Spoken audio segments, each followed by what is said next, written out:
Hello and welcome to Being Well. I'm Forrest Hanson. If you're new to the podcast, thanks for joining us today. And if you've listened before, welcome back. If you've listened to the podcast for a while, you've probably heard one of our episodes on attachment theory, and we've done dedicated episodes on secure, anxious, and avoidant attachment. Today, we're going to be exploring the fourth attachment style, disorganized attachment, which is also sometimes known as fearful. This style is particularly complex. It combines elements of both anxious and avoidant. And because of this, it's really easy for people to feel like they're damned if they do, they're damned if they don't. Closeness doesn't feel great.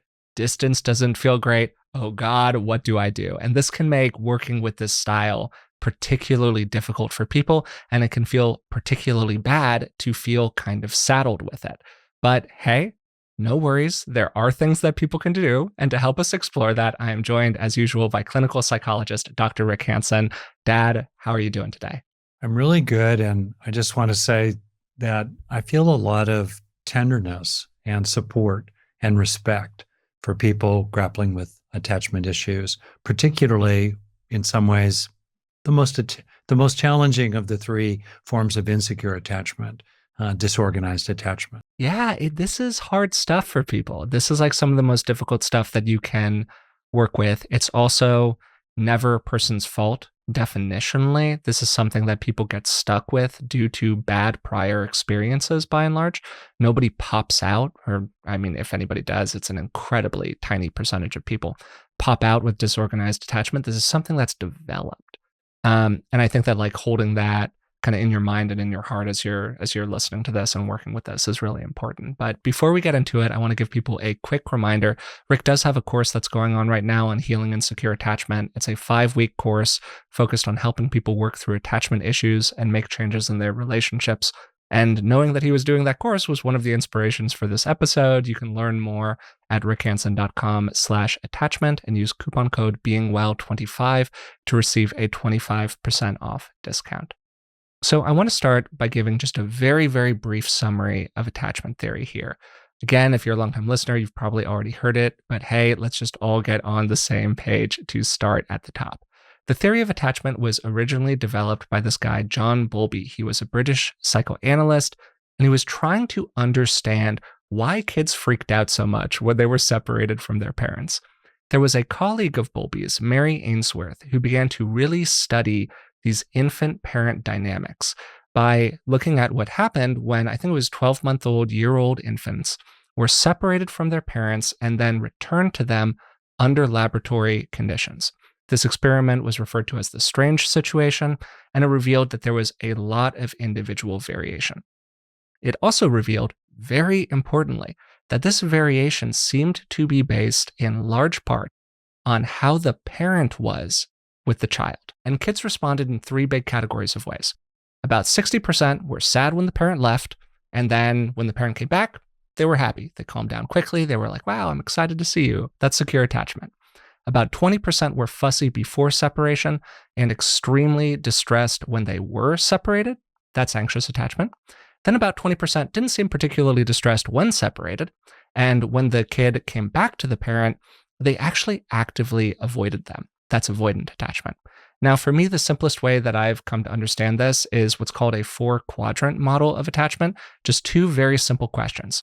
Does the person have a positive or negative view of themselves? Does the person have a positive or negative view of other people? There are 2 answers to each of those 2 questions, which means, hey, 4 possible combinations. And those 4 combinations line up really nicely with the 4 different attachment styles. People who have a positive view of both, that's me. Thankfully, thank you, Dad, thank you, Mom, are securely attached. People who have a positive view of others, but a negative view of themselves, like I can't trust me, but I think that you can keep me safe, that's anxious attachment. But people who have a positive view of themselves, I can rely on myself, but maybe not such a positive view of other people, those people are more avoidant. Now, you might have noticed that I've left something out so far, and that is what we're going to be focusing on today. That 4th quadrant, disorganized attachment, are people who don't trust others and also don't really trust themselves, particularly to keep themselves safe. This makes it so that everything feels unreliable to them. So Dad, do you want to start by offering any commentary on what I've said so far? And also, how do you just think about disorganized attachment broadly? Yeah, a shout out to Kim Bartholomew and Leonard Horowitz, who developed Yeah, that four category model that you alluded to. I actually had not been aware of it until prepping for this episode with you. As a bit of a detail, as myself an avoidantly attached person in my childhood, um, I also had many, many deep feelings of insecurity, low self worth, feeling unwanted, even if there was in myself a sense of wariness of the world and a withdrawal from it, because I didn't feel the world was trustworthy. I thought the world had to be very carefully managed so I didn't cause any trouble. So, there's some complications in that two by two matrix and so forth, but totally. still coming down to the heart of it, it's really pretty powerful here. The second thing I would say is that, there's been a fair amount of controversy in psychology. As you know, nature versus nurture, nature and Is nurture, this innate? interactionist Is it models. conditioned? Yeah, totally. Yeah. And so there are definitely ways in which attachment styles are learned, but they're often learned in interaction with the underlying physiology and tendency. Highly introverted, highly extroverted, um, born with, let's say, a very vulnerable nervous system as perhaps a premature baby. These get in the mix as well. The child comes out. Uh, they say that parents of one child believe in nurture. Oh, it's so wonderful. Parents of two kids really recognize the power of nature. There are all of these variables, they're bouncing into each other, they're combining in unpredictable ways, Yeah. totally. And conceptual models, just in general, whenever we talk about like a conceptual framework on the podcast, these models need to draw really sharp lines between categories because Yeah. that's how we test things. We put things into different boxes in order to understand them. Reality is a lot fuzzier, people. Also, as time has gone on, we've really come a long way in the openness we have around understanding attachment and attachment tendencies. We've broadened the idea of what is a primary caregiver? What does it mean to have a relationship with your primary caregiver? Can you have a different kind of attachment style with different groups of people? Turns out, yes, you can. For a Yeah. long time, we just thought that you had this one attachment style. That was how you showed up in every relationship. That was it for you. Turns out, probably not the case. So a lot of this has just a lot more kind of flexibility and fuzziness and therefore, frankly, like a changeability to it that's actually nice to remind yourself of sometimes. Wow, so much happening here. One, I'm having a realization in real time Oh, really? about my own history, which I'll share. In that, as you were getting at, people form an attachment style to their peer groups, let's say. And you could even extend it further in terms of object relations theory and so on to categories of people. Well, I was just realizing, Forrest, wow, in real time here, I used to think that I transferred my attachment style with my parents to my peer groups because I was very young going through school. I was kind of quiet That would on be the kind of outside a lot. typical. I Yeah. was avoidantly attached. I'm beginning to really realize actually that part of the mix was that I had a sense of alienation and distance and fear with my peers, Mm. third, fourth, fifth grade onward, that I actually transferred to my parents Then you in kind of part. brought back into the room or it was Yeah. reinforced in some way. Yeah, Ooh, I can do, do, imagine how that do, could be do, the do, do, case. do. I'm going Totally. to be Totally. swirling with that one. So anyway, I offer that up to others Chew it on that one for to a minute, might Dad. reflect. And by transfer, as you know, we're basically applying to one situation ways of seeing and being, especially assumptions and expectations. And ways of keeping yourself safe fundamentally here. Yeah. Yeah. Well, anyway, the other thing I just want to say in passing is that my own career, starting in college in the, late 60s, early 70s, and then grad school in the 80s and onward, kind of has tracked a trajectory of attachment theory, the Totally. development Yeah. of it. And in particular, when I learned about disorganized attachment, the paradigm for that were essentially children who had been taken from their parents at birth and dropped into really, really tough orphanage type situations. It wasn't even in the original model. When Yeah, I said 60, 20, 20, that adds up to 100%. yeah, There was no space for a that's right. fourth group in the original model. Yeah. Yeah, but there was began to be a realization that there were kids who were just highly vulnerable in their physiology, often because they were premature or really bad stuff happened to them at a very early age. I know you're going to talk more about complex trauma here, but I think a key piece of it is that disorganized literally means that you're not organized, you're dysregulated, profoundly dysregulated. So it's not even that you kind of oscillate from one attachment style to another. You don't even, you can't even find it. There's no stability. And that goes to one of the things we'll be talking about, how people can use relatively stable, good enough others, friends, family, partners, their own children, maybe their pet, their dog, their goldfish, if need be, but also in particular, how they can stabilize in their relationship to themselves. Okay, so we're going to be getting more and more into that, but you set it up great so far. And you gave me the occasion for a personal realization. Who knew? I love this. I love a framework where I'm more the scaffolding and you get to just vibe with stuff down. I actually think it works pretty well for us. So to bounce off of some of what you were just saying. And by the way, Forrest, this is a preview of 20, 30 years from now. Oh, I'm sure. I'm sure. When I'm really falling apart. No, you'll never. I'll try not to apart, drool Dad. on you. You're going to be whip smart at 96. You're going to be part of the nursing home Mensa club or whatever it is that's going on over there. All right. Anyways, crossing my fingers. Okay. So back of a napkin, probably about 1 in 20 people, ballpark. That's our current best guesstimate. Have more of a fearful style. My personal bet is that number remains a little low, actually, for a whole bunch of different complicated reasons. Because when I was a kid, as a word, grad school, it was considered like 1 in 100. 1%, 1 in 1,000. Yeah. And well, my guess for that is that the way that we find these numbers in part is based on very early childhood experiences and working and looking at kids who are quite young. Yeah. Well, okay. So let's say that you start relatively securely attached in life, or let's say you're insecure, but you're anxious, you're avoidant. You wouldn't be classified as having a fearful attachment style. You go through life, you end up in a relationship when you're 22 years old. Turns out that relationship is a very unhealthy relationship. It is disorganized in its character. Okay. There is an inconsistency in the person that you're with that could go all the way up to abuse. You feel like you're constantly being ping-ponged back and forth. Maybe you're breaking up and getting back together and breaking up and getting back together. If you could imagine somebody who's going through that kind of an experience, what's the lasting impact of that going forward in that person's relationships? I think that we're just kind of kidding ourselves if we say, oh, that person remains securely attached or they remain, anxiously attached. No, that person had an experience. And I don't know if we're capturing that person when we say, oh, we looked at a group of a bunch of 8-year-olds and this is our guess about the distribution of attachment styles. It's interesting what you're getting at. I mean, you're getting at, we tend to think about attachment styles being developed 0 to 3. And static. Yeah, totally. And I just don't know if that's evolving the case, some layers, definitely with opportunities for healing, but really quite layered in.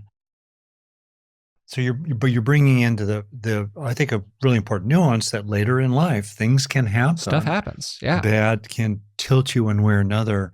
The thing that I find useful as a frame here is to think of just the meaning of the word attachment style. It's a way of attaching, and it's a way that works. For example, in my case, avoidant attachment style, which overlaps the so-called schizoidal style or pattern in relationships, even without a formal psychopathological diagnosis. Still, it's about optimal distance and never really landing into full intimacy, nor breaking away into full self-expression and individuation. So avoidantly attached people tend to orbit their primary attachment figures. Okay, that's a way of being in relationship. Distance in the service of connection. Then we have more that anxious, insecure style, right? Kind of a clinging complaint to some extent, but it's a way of relating, staying very, very vigilant and not letting the attachment figure get out of your sight, fussing to draw their attention in, but never really being satisfied with it. It's a way to relate. And then we have secure attachment as another way to relate as well. The problem with disorganized, it's not even a way of attaching because it's the thing that characterizes it is that there is no stable way of attaching, not avoiding, not avoidant rather, not anxious, not secure. There's no way at all.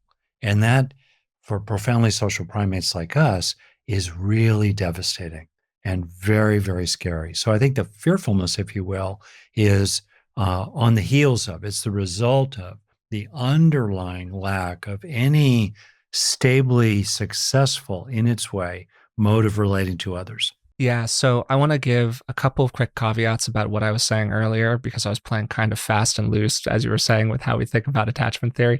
So the first caveat to give is that what we often find is that people who wind up in more disorganized adult relationships or adult relationships that have that kind of chaos in them tend to have a background where they were in a more disorganized environment growing up. Yeah. It's relatively uncommon for people who had like a very stable, predictable, safe household environment to land in relationships like that. It does happen. I don't want to dismiss it, but it's certainly less common. So that's kind of the first thing.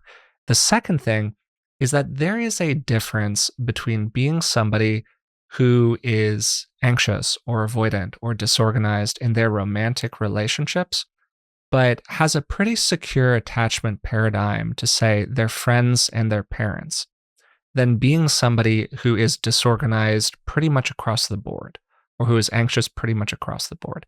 Like I would describe myself as being quite anxiously oriented with other kids growing up, but pretty secure with you guys, all the way up to very secure with you guys. You know, that was a pretty darn secure relationship for me because I knew what a secure relationship looked like. I had a model inside of me of a kind of connection to fall back on, which is really quite different from somebody who has never developed that kind of model inside of themselves. And so this means that somebody who grows up in a situation that's more disorganized or has early childhood experiences that aren't safe and secure in that way, things can be particularly tricky for that person because they've never had that experience of like, how could this be different? They have no model to look to be like, oh, okay, what's a different version of this? So where does this come from? It comes from a lot of different places. A lot of the time, again, growing up, early childhood experiences, chaos, disorganization, a parent who was either way too involved and then totally disengaged from you or not involved at all. Can also, as I said, sometimes come from more traumatic adult relationships where there's sort of this oscillation inside of them. And really what I want to pull out from this is lack of reliability because it's so inherent in disorganization as a whole. We've talked a lot on the podcast about how important consistency is for kids. The world seems like a pretty crazy place in general, and they are totally dependent on one or two or a small number of people for their safety and security. So they really like feeling like they understand things and like they kind of know what's going on. And more often than not, disorganization comes out of environments where that was not present for that kid. Is there anything that you want to add to that, Dad? Yeah, well, as usual, you've done super prep. Everybody should listen to Forrest. That would lead to a we strange have world. an but app. okay. Okay. Just me. Be sane today. Don't do it. Take your meds. Yeah. Okay. Anyways, go ahead, Dad. Well, last time we talked, I established that you are this remarkable intersection of skepticism and optimism. We're actually going to swap the order of those two episodes, just so you know, Dad. So that's actually going to be coming out next week. But I think people will like that one. We had a lot of fun recording that mailbag. Okay. Well, let's talk about what it feels like on the inside. Yeah. Great. So you're right about highlighting the role of the environment, particularly the environment in which the kid grows up. It's really important to appreciate the fact that 1 in 5 kids in America nearly lives below the poverty line. And think of, notwithstanding the best efforts of their parents and other systems around them, that creates a lot of exposure to chaos and disorganization. So there's a lot of stuff that can happen in the lives of people that certainly is on the outside. Okay, that's part one. Part two is that sense of lack of reliability internally. When you are with yourself in the world of your own psyche, all this stuff bubbling up from the depths, the unconscious depths, primal material, old imagery, what's it called? Snapshot trauma images, flashbulb traumatic images, just And the sense of internally of being really fragmented. You look inside, it doesn't feel reliable inside. And I'll ask you a question, Forrest. Which would be worse to uh, experience that internally you are reliable for yourself in an unreliable world, or that you are in a reliable world while being internally unreliable for yourself? Which would be worse? Wow. It's like a Zen koan. You just hit me there with that. Now you have to really imagine your Man, way into it because your internal yeah. world is reliable. But Yes. imagine Yeah, an yeah, yeah. internal It's world hard that's for me to imagine my chaotic, way into an internal, unreliable fragmented, world. I think I would dislike that more. Would yeah, be if, erupting yeah, if my sometimes with own, material that isn't yeah, quite psychotic, but yeah. No, it's like, that would be whoa. awful. Yeah. And that's what I want to speak to in a way with a lot of compassion and respect for, okay, if it's your internal world that is disorganized, untrustworthy, volatile, mood swings, passions, throw in mood disorders. It's really hard. And so then the question becomes what to do about it. But to me, I kind of want to bring in that element of, wow, what's it like on the inside out? And then what people do is they clutch. They clutch at a solution. Okay, all right, I'm going to follow a script, right? I'm going to act a certain way because that's what works for me with other people. But even that is hard to sustain because, that externally developed script needs to land on something that's fairly stable inside, but it doesn't get maintained. And so then you look for somebody else and it's challenging. I think the result of everything that you're speaking of are the big things that we think of as quote unquote symptoms of this, you know? But the basis of it is that underlying feeling of internal instability. So externally, that can look at like ambivalence around connection, or not even ambivalence, really strong feelings both ways. I don't always like the word ambivalence because it implies like both feelings are pretty mild. The person might both really crave connection and be absolutely terrified of connection, right? There's a feeling of emotional overwhelm, both in approach and in withdrawal for the person. They could have some difficulty with trusting other people, often because they had experiences of other people not being tremendously trustworthy, or regulating emotional intimacy and closeness with others. There are often patterns in their relationships of boundary confusion, fuzzy boundaries. One day the wall is really high, the next day the wall is non existent. And then maybe some more general symptomology like emotional shutdown, dissociation, hard time forming more lasting bonds with other people. And the basis of all of that is exactly what you're talking about, Dad. It's this internal sense of kind of like, I don't know. I wanted to ask you about something that really stands out to me from this, also in just thinking about it. I've really seen people come a long way with this. Elizabeth has talked really openly about having a fearful attachment style, and I've just seen, how much she's been able to change in her work with it. Um, it's as we were saying in the introduction, it's like very noble work in part because it is Mm, quite difficult. And one of the problems with fearful attachment is that what the person needs as a kind of cure in quotation marks, because there's not really like a cure here, but there are better experiences, is also what they're really afraid of. There's a kind of catch 22 to it. Behaviorally, we know how to deal with different kinds of psychological issues. You start by building up the internal resources so the person feels a little stronger inside. You do some kind of an exposure. That exposure hopefully leads to some kind of corrective emotional experience. Then you internalize that experience as you talk about all the time. And then you let that new experience help you change your internal model. So there's this transition from it being this kind of very conscious act of testing to a more unconscious state of being. Like that's what we're trying to do here, right? We're trying to get what we didn't get in the past, and we're trying to learn from it in some kind of meaningful and useful way. But the problem is that if you tell somebody with a more fearful attachment style to do this, they're like, well, wait a second. What got me hurt was doing exactly what you're describing. And this is extra hard for people who are more disorganized because they don't have a lot of good options for regulating closeness. Distance doesn't feel good. Closeness doesn't feel good. They don't have something that they can fall back on in the relational environment to keep the relational water the right temperature for them. So you can just sort of feel like you're kind of screwed. And I remember relatively early on in the process of this for Elizabeth, this was very much her experience. She was like, well, I guess that this is just it for me. There's nothing that I can do. Have you seen people work with what I'm describing here? This kind of damned if you do, damned if you don't feeling. And are there any things you've seen people do that can be particularly helpful with this? Absolutely. I think a way to start is to appreciate what a person has done and is doing to get through life.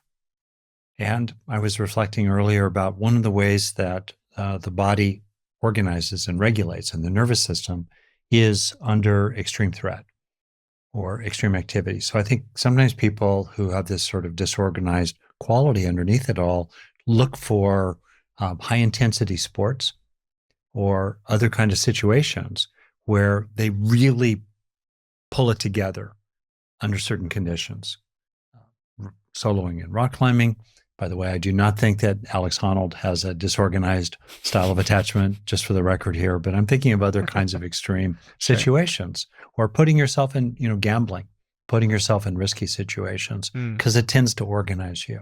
So a person could look at what they do, drugs and alcohol, a way to numb and a way to kind of come together in some way. What are you doing already to cope with this kind of underlying neuropsychology? I'll call it that. So you can appreciate that. What's working for you? Why is it working for you? You're doing something that's working. How can you learn from that? So that would be one thing to do. And the second is to be organized with yourself. Be reliable for yourself. If you do that, as again, I see some people do from this more disorganized style, starting with a level of, we could say, moral reasoning that is relatively feral. It's not malevolent. It's not mean. It's not, horrible to other people. But at the end of the day, it's like animal system trying to survive. Yeah. Fuck this. I'm going to live to see the sunrise. Yeah. Right. I love seeing that. I'd rather, I used to, as you know, for my dissertation, I did around 15-month-olds, and I watched them in different situations. And the one thing you never want to see with a little child is despair. I would rather see cold rage or, that kind of feral, I am going to get through this predatory vibe than a child who's just in despair. And then you build from there in terms of how you are with other people, moving up the ladder of, moral reasoning and so on. But there's a value in finding where you can be trustworthy to yourself in activities you do, maybe in your daily routines, perhaps in how you stand up for yourself with other people, that, hey, I need to step back here because I'm getting really triggered. You may not even want to use that therapeutic lingo. Just bottom line, oh, this was interesting. Gosh, I got to go now. You take care of yourself. You were not well cared for, but at least today you can really care for yourself. So I'll just pause there and say that I really have seen people develop, and I think it's possible to develop, and I'll never bet against the human heart. We may still have some vulnerabilities. Okay. But on the whole, we can certainly grow and develop and have a full and rich life. So I got to ask you about something that you said as part of that kind of took me by surprise there. So you were talking about recognizing ways of coping that you have currently, and your list was that the person might be relying on, like, putting themselves in more extreme emotional situations. They might be, even you said, like gambling, drugs, all of that kind of stuff, classic coping mechanisms. So what do you mean learning from that? What does, like, learning from that in a useful way look like? Because most people, I think, would see that list and just be like, these are bad things, don't do them. Oh, that's interesting. I think there's certain things we develop in certain occupations. I imagine that maybe as an attorney, you would develop a sense of threat because that's what your work would be. Or if you see a lot of people that bad things have happened to. Yeah. Yeah. Sure. In law enforcement, or you would see something like that. I think as a therapist, you often can sort of, how can I put it? You embrace the shadow. You look for what's left out and embrace it and appreciate it, and look for the sincere intentions in it, the good intentions underlying it. So it's about recognizing the function. Yeah, totally. Yeah, that's right. Particularly That's exactly useful right. function. Yeah, and how like there could be some useful internal exploration Yeah. around that. Yeah, joining with the defense, in a sense, joining with the coping mechanism initially, while looking for, okay, what might be some nuances of improvement here, down the road. So yeah, and I think the implicit in that is, how do we view individuals? Do we view them as being broken, or do we view them as actually doing things, maybe not so skillfully, maybe at some serious price, but doing things to make a better life and for themselves and those they care about? It's a way of viewing the person, and I think very often it's important for someone who comes in to a therapist's office, or who's listening to a podcast, or just reflecting, to really appreciate, wow, the story I tell myself is mostly about the adversities I have faced, the people who've betrayed me, the opportunities I blew right by and now can never recover. That tends to predominate in my story. All right. To whatever extent all that is true is true. What else is true, especially about you as a fundamentally well-intended, good-hearted, yeah, even kind of noble, virtuous, heroic figure? Let's look at that part of the story, not out of woo-woo, rose-colored glasses, but out of recognizing what's true and recognizing the value of recognizing what's true with a feeling of respect. I want to ask about a particular aspect of disorganized that can be very real for people and just create a lot of problems inside of their relationships, which is that people who have this attachment style tend to be hyper aware of what I will classify as normal disruptions of rapport inside of relationship. Yeah. This is basically a very fancy way of saying that they're very sensitive. Mm-hmm. And, a little moment where somebody else is a little short, has kind of a tone with you, said something that was a little sideways. I might have that happen to me and I just kind of barely notice it. But another person could really notice it and really be affected by it. And this can make it very tough for people to have a secure moment of connection, that kind of reparative emotional experience I was talking about earlier, because the bar for what secure looks like to them, or what feels good looks like to them, is just sky high, like perfect attunement, perfect connection. And there is no perfect attunement or perfect connection, even inside of the therapy room. Yeah. Elizabeth sometimes talks about it. She works with a lot of people who have a more disorganized attachment style clinically, because she works with a lot of trauma work with people. And she just needs to be such a finely tuned instrument sometimes, working with people in order for them to feel like safe and connected and respected inside of the space. And so this means that, hey, a big skill to develop over time is getting essentially the right amount of okay with these normal issues inside of a relationship, right? Like okay enough that you can let some things that don't really matter slide by, but not so okay that you start forgiving relational abuses and inappropriate behavior and all of that. And this is sometimes known as like splitting or black and white thinking, right? Another person is all good or all bad. We pendulate really strongly from one aspect to the other. Have you seen people work with this, Dad? And have you done any of this kind of work with people? And what does it look like to start to kind of develop more capacity there, for lack of a better way of putting it? I don't even really love that language because it feels kind of critical to me, but I don't know a different way to talk about it. I'll just say two things pop out right off the top. They might be a little counterintuitive. One is that what I've seen a lot is that people who are bruised by the gears that grind, it really affects them. It's like people like you have, bat ears. Little sounds that I would never be bothered by. They're going to bug you. No, totally. 100%. Yeah. I don't know. Yeah, no, I don't know. I'm sensitive in that regard. Yeah, I don't know what Thomas Keller is like, what he's eating at some roadside diner, but I just kind of imagine maybe that if the soup is cold or the hamburger is way too greasy or something, Really it just, aware of it. Yeah. yeah, like he really notices it. Well, I love that you're putting the spin on it, Dad, because you're doing like a little bit of a classic humanistic move here, where you're turning it into a strength to a certain extent implicitly. What I mean by that is That's that right. people who have these tendencies can be really, for example, really great therapists. Oh, that's Like interesting. Doctor Heal Yeah. Thyself. Oh, Research is like research. A lot of Elizabeth, people, who's yeah, a put lot a of. shout out, fantastic therapist. So, Yeah. she's had to really learn about this stuff, and it's turned Yeah. her into this extremely finely tuned instrument with other people. So, Yeah. anyways, just like valuing that aspect of it as you work with it so you don't become excessively self-critical, I think is like a great move here. That's fantastic. And Yeah. because it's partly a corrective for the tendency people have to feel embarrassed about this, they've Yes. received a lot of Yes. criticism. I love that Oh, you're why are you bringing so this up, Dad. Yeah. sensitive? Wednesday's child is full of woe. Oh, you're always mopey. Yeah. Paradoxically, I find for people, it really helps for them to, again, tap into that feral, moxie, loyalty, bedrock loyalty to yourself stance of embracing your neediness, embracing the desire for people to listen to you and remember what you're saying and not have their eyes wandering all over the restaurant when you're having dinner with them.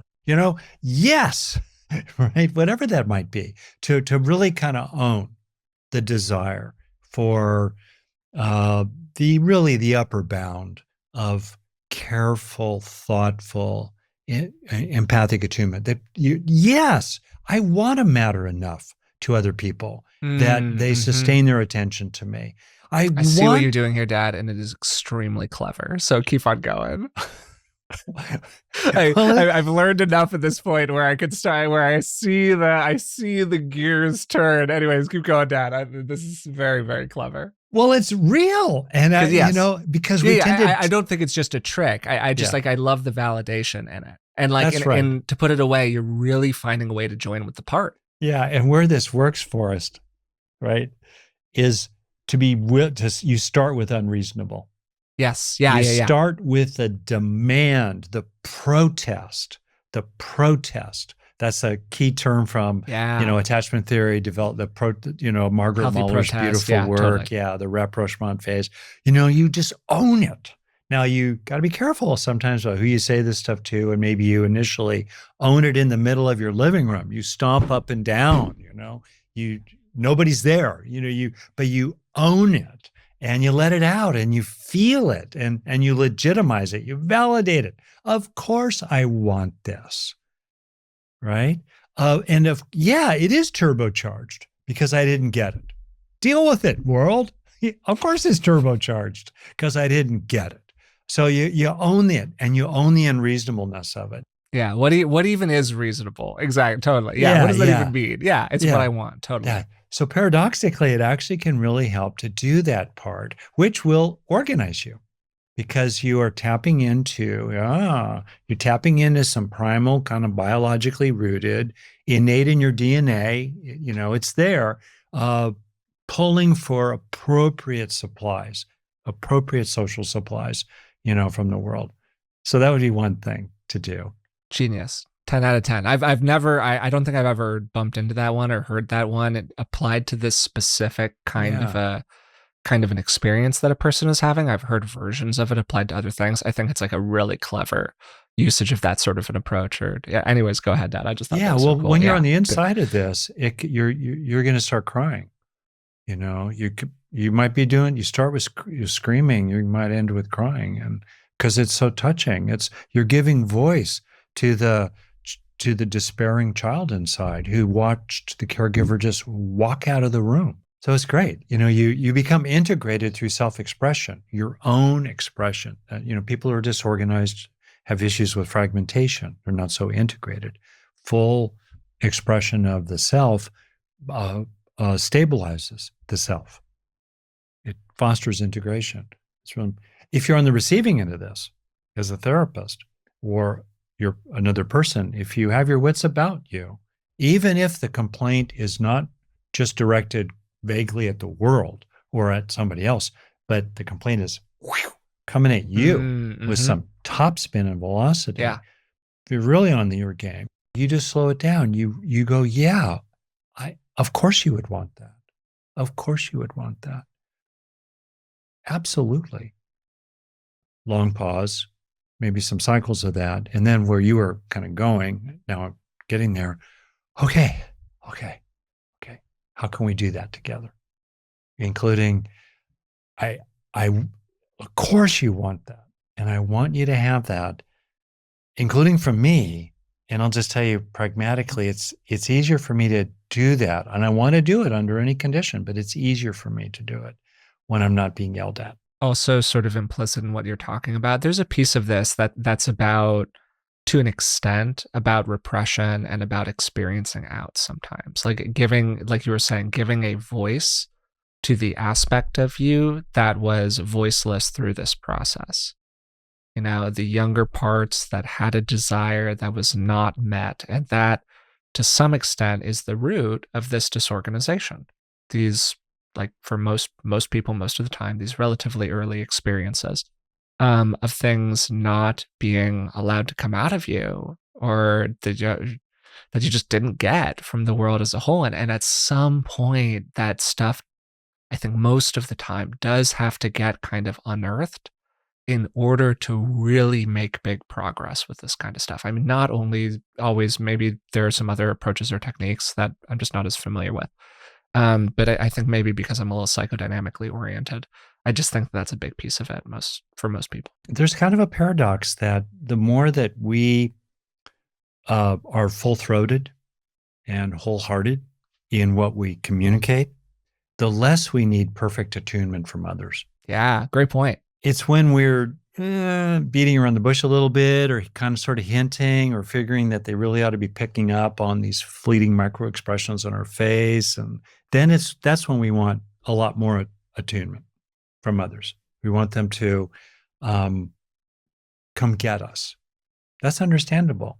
You know, the classic runaway bunny stuff, or the peekaboo games, or Winnicott's beautiful line, a joy to be hidden, a disaster not to be found. We want rescue. We want to be sought, right? We want them to keep coming for us. And so when our communications are more, you know, they're harder to understand, they're more veiled, we especially want full attunement and full pursuit, in the best sense of the word pursuit, of us.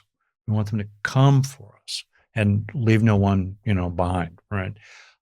So it's interesting that if we want to help ourselves with others who are living their own lives, dealing with their own pains and losses and sorrows and their own attachment issues, we can help them to help us by being more wholehearted and full-throated ourselves. Was there another piece of this that you had kind of cooking Yeah, I along did, already, actually, Dad? yeah. Or it felt like there was Yeah. another thing you wanted to talk about. Now Yeah. imagine you're in a couple, okay? You're in a relationship, let's say, and you can look at this from both sides. So if you are on the receiving end of someone who, let's say, is more disorganized in their attachment style,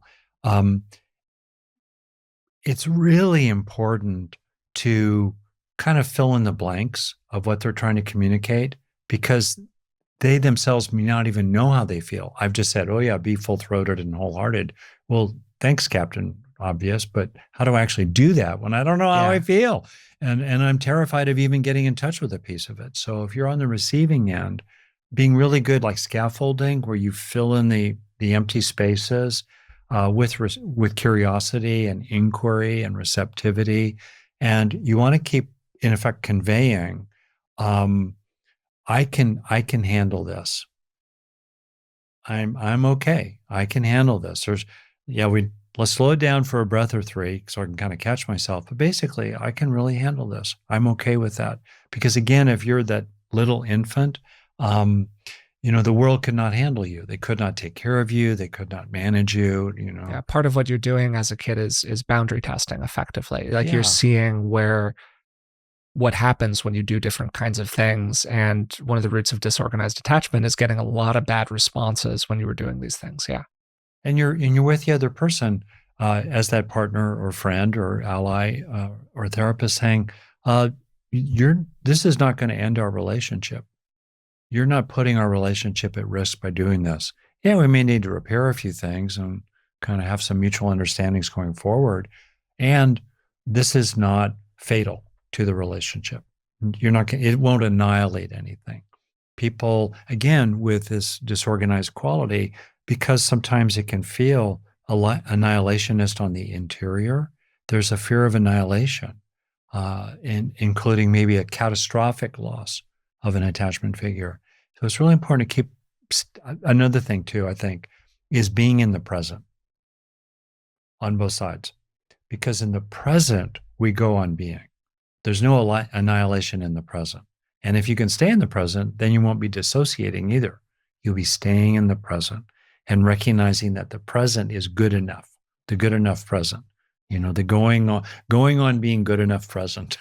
And if this is typically where I would ask the natural follow-up, okay, how do you do that? We've done whole episodes on dissociation, and that would eat all the remaining time that we have, but I would mostly refer people back to that. We did a full episode on dissociation a year or two ago, and we've done many other episodes that talk about dissociation in terms of the how do you stay in the present aspect of it. So we're being kind with and respectful and not over-therapizing, not over-assuming, the people in our lives, our friends, our family, our relatives, our neighbors, on the one hand. And if we ourselves are someone who has that disorganized, volatile, innards, as it were, how can you help yourself? And I think one way you can help yourself is by recognizing very often what's actually true.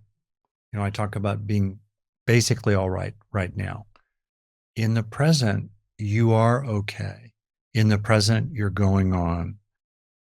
And this is where I know we're coming to the end here. I'm going to do a little swerve into something kind of, to me, amazing, which is that reality is not disorganized. Reality is unfolding in its very organized and typically lawful ways. And to the extent that we identify as a beleaguered, separated body-mind process, then it's really scary.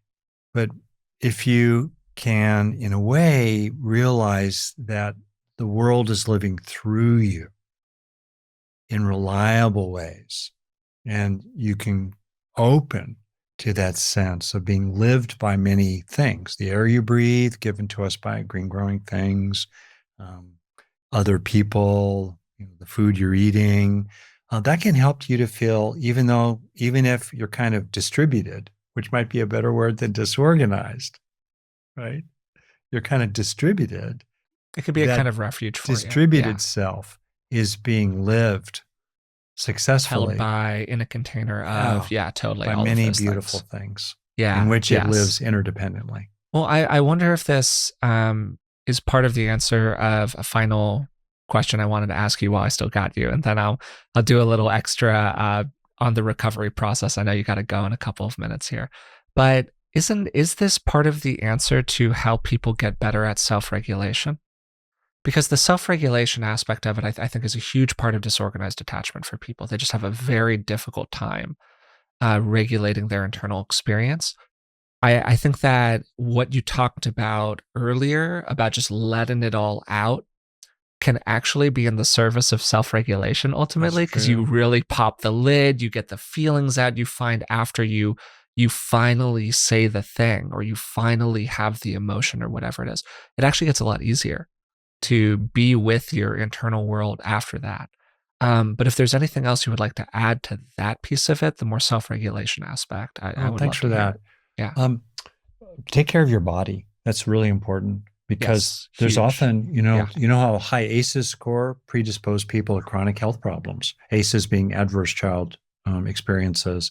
And it's not at all uncommon that a person, for example, has some kind of chronic reactivity to fill in the blank. Take care of your body, protein with every meal.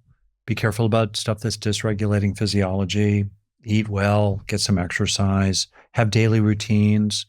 These things really, really help protect your body. Sleep, if you can. Right? Yeah, protect your body. The last thing I'll just toss in here is one of the most regulating things of all is love flowing through us. Truth. And there can be this feeling, depending on attachment experiences, particularly in disorganized attachment, that somehow we're broken, tainted, spoiled, irredeemably destroyed. No, the innate lovingness that comes up from the well of being in your own depths is indestructible. And as it flows through you, it will organize you and kind of regulate you and focus you along the way, including as it flows out into the world. Whether it's your cat, your neighbor, your friend, your tomato plant, flowing through you will organize you. And also it tends to create the best odds of good treatment from others. Acts of creation in general, I think, are another great example of this. One. I'm just thinking of watering the tomato plant in this example, or doing something artistic, or just being attached to something. Whether it's you're attached to that tomato plant or that pet or that friend or that thing you care about, out of the cause out in the world, that can become, in a funny kind of way, a model of a relationship. Yeah. And gives you a weird kind of practice sometimes, showing up consistently, needing to show up even when you don't want to, regulating your emotions around it because you feel kind of bad about the thing you did all of those pieces. It can just be a great example of it.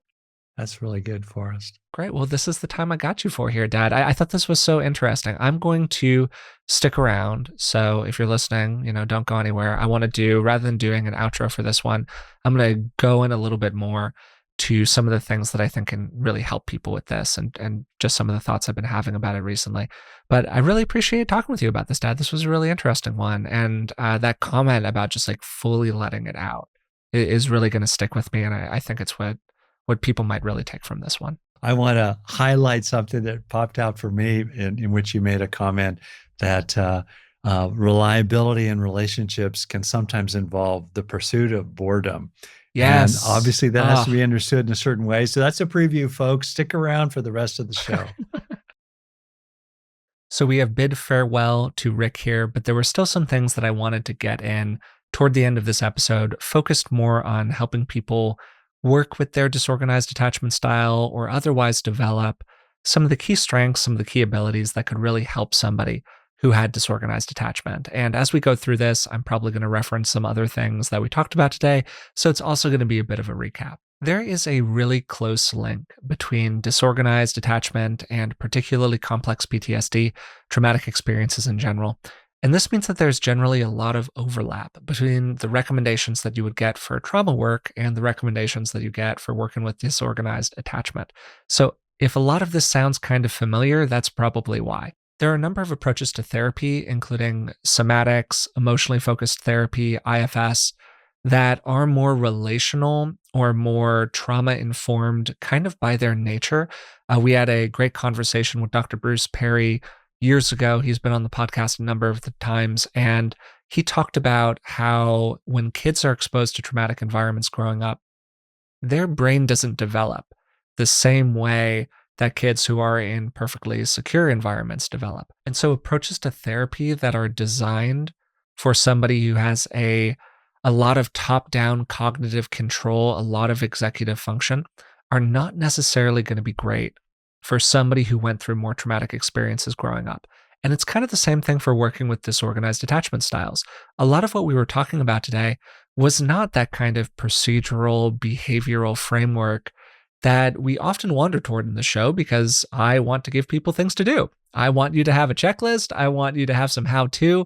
I want you to have a really good sense of like what's going to get you off of the ride that you're on that you don't want to be on and onto one that you much prefer. But working with disorganized attachment is not always so clean and procedural in that kind of a way. It's often a lot fuzzier almost by its nature.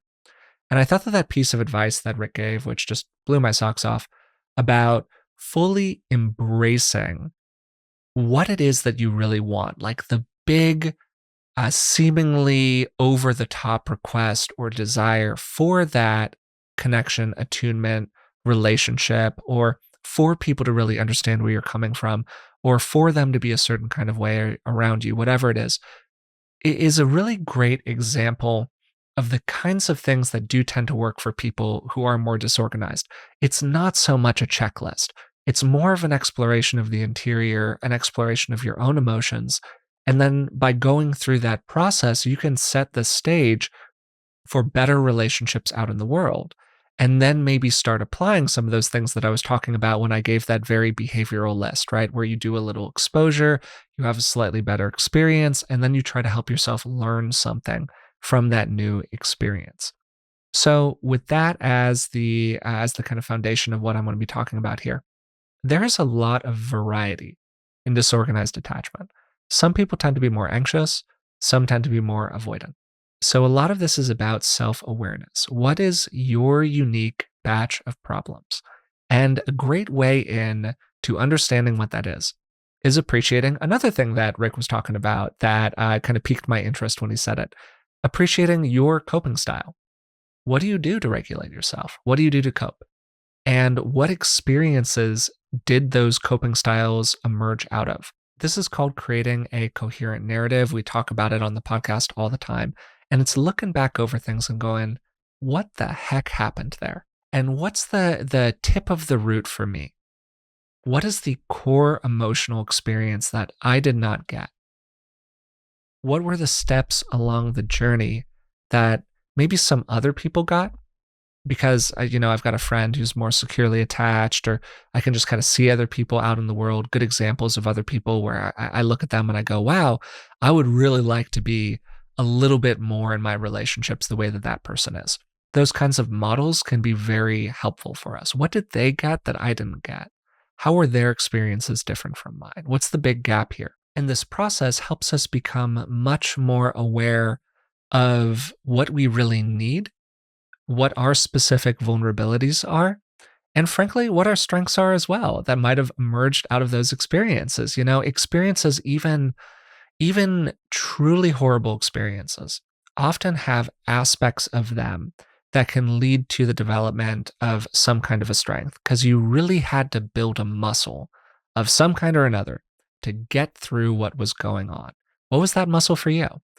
And that piece of the process, that more like self respect, self appreciation aspect here, can be really helpful for people with a disorganized attachment style because they often really struggle to build up that self compassion, to build up that sense of themselves as a worthy, important person, just the same way that anybody else is. Often for people, a core piece that is missing are different aspects of emotional self regulation. This is the ability to keep yourself comfortable in different kinds of circumstances. Because disorganized attachment is so often developmentally rooted, people with it tend to not have had good self regulation modeled to them. Their parents weren't good at regulating themselves. The environments were all over the place, again, as we talked about quite a bit during the conversation. And so there just weren't a lot of great examples of what that really looked like.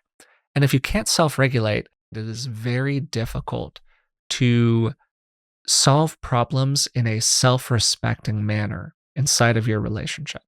Because when something threatening comes along, you're going to immediately move into a coping strategy. This is the fight response, flight, freeze, fawn, those kind of classic stress responses. It could be self abandonment, which we've talked about on the podcast a lot, fuzzy boundaries, excessively high walls, whatever it is for you. We've talked about different aspects of this process, and we've done dedicated episodes to things like working with the different stress responses, improving self regulation, dealing with dissociation, all of these different aspects of disorganized attachment. And there's more information in those episodes that's specific about how to do that. If I actually walked through how to do all of those things, this would be a 5-hour episode or something like that. But a great place to start is that more feely, fuzzy, bottom up aspect to this whole thing that I think Rick was really getting to in the advice that he gave throughout the episode. So part of that can be appreciating the aspects of who you are that are more frightened or avoidant or anxious. Letting those parts out of the basement, letting them into the light, feeling some of the feelings that accompany that, and then appreciating why they feel the way that they do. Then, very critically, can we start to enlist those parts as problem solvers for us? can we bring them onto the same team with the rest of our system as a whole? Can we ask those parts, how do we stay safe? That's why we have coping strategies. We have coping strategies to keep us safe, to protect us from different kinds of painful emotional experiences. Even if it's not logical to us, it's logical to the part. There's some logic to what's happening here. How can you enlist that part as part of your team, keeping you safe? But then, very importantly, doing it in a more adaptive way. So there's this huge self-trust aspect to the whole thing. We need to build up a basic level of self-trust in order to do this kind of work, because that part needs to believe you when you say, hey, I get it. I'm going to do my best to manage it, and we're going to work on this together.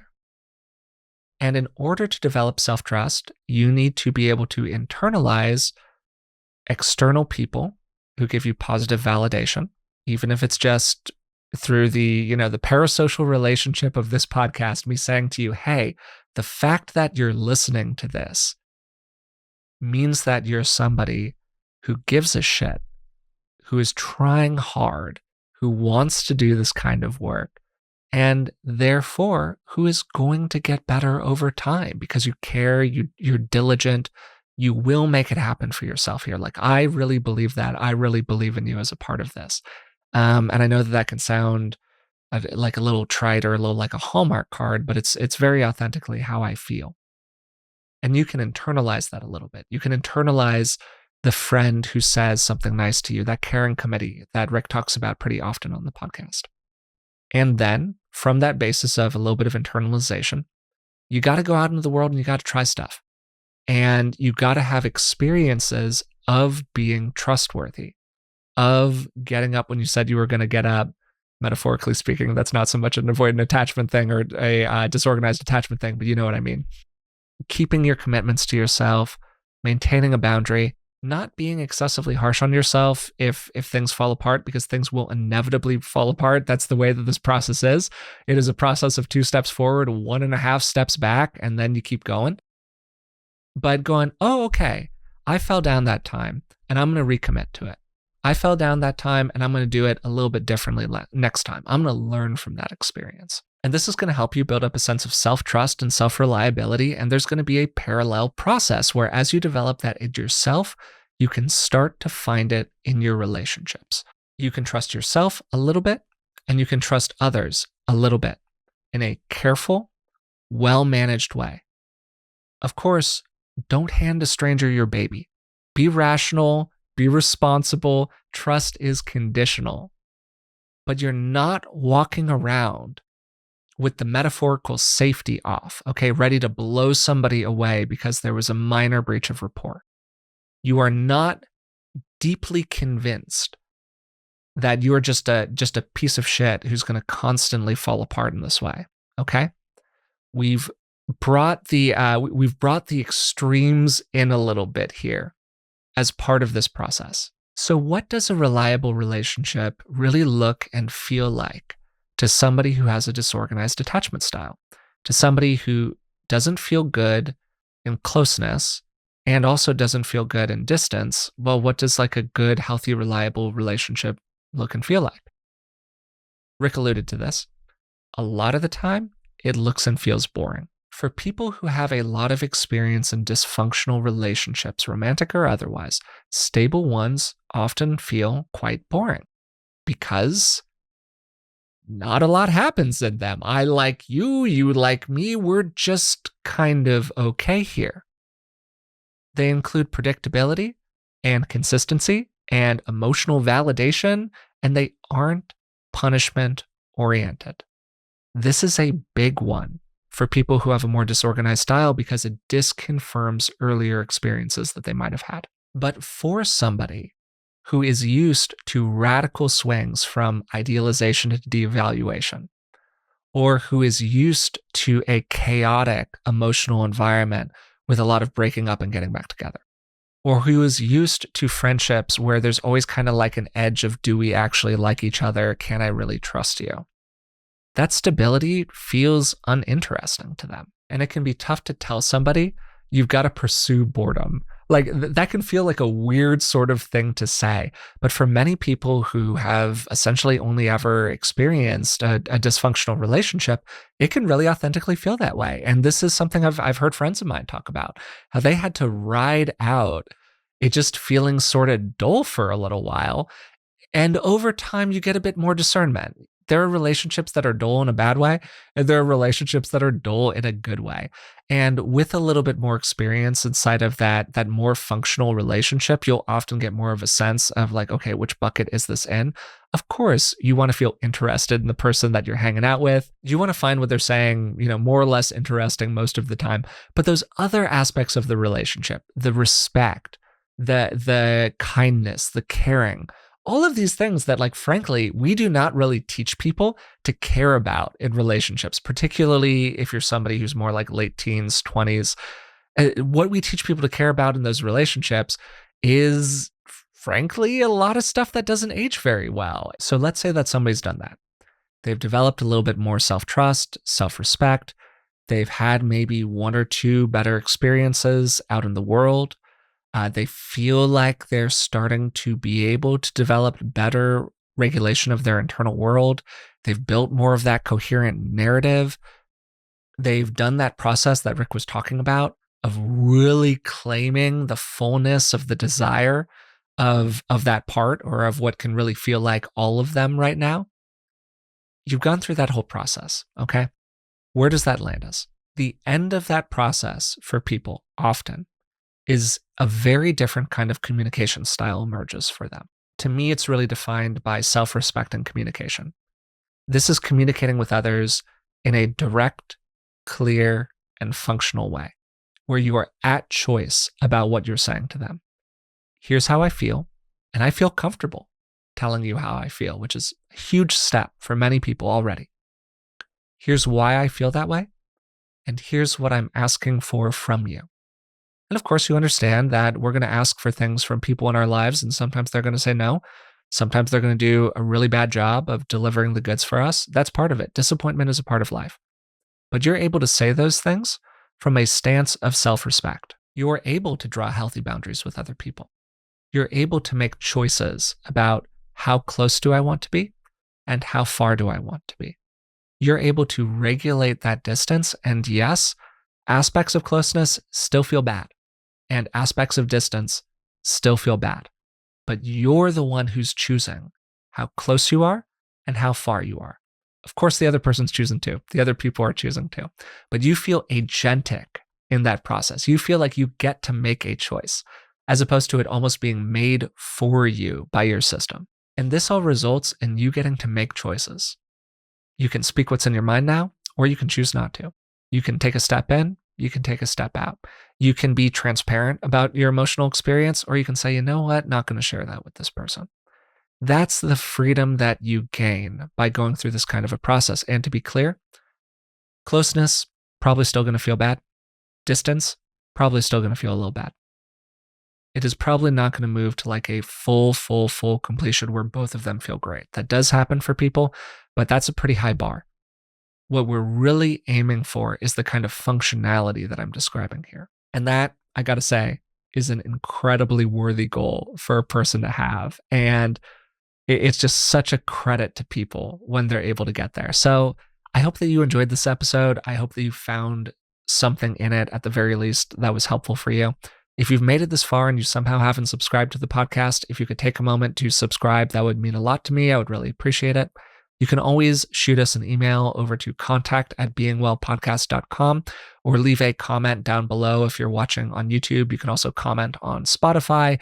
You can probably comment other places, but those are the places where I read all of the comments. It's always great to hear how people felt about the episode and the kinds of things that they would love to see more of in the future. That's also very helpful for me. For example, if there was an aspect of this that you feel like we didn't explore enough, or that you would like to learn more about, that would be great to hear. If there was something that just really landed with you, that would also be really great to hear. And of course, comments on YouTube help us out in the algorithm, so it's always appreciated. If you want to support the podcast in other ways, you can find us on Patreon. It's patreon.com/beingwellpodcast. And for just a couple of dollars a month, you can support the show and get a bunch of bonuses in return. At the end here, I wanted to give you a quick reminder about Rick's course on healing insecure attachment. It's a 5-week course that's focused on helping people work through their attachment issues and make big changes in their relationships. It's been running through May, but everything is recorded, so you can get access to all of those videos. There's also a live session toward the end of May. It's going to be an hour-long Zoom call where you can ask Rick some questions if you want to. And knowing that he was doing a course was part of what inspired this episode. You can learn more at rickhanson.com/attachment. I've also included a link to it in the description of today's episode, and you can use coupon code BEINGWELL25 to receive a 25% off discount. As always, thanks so much for listening. I really appreciate it, and I'll talk to you soon.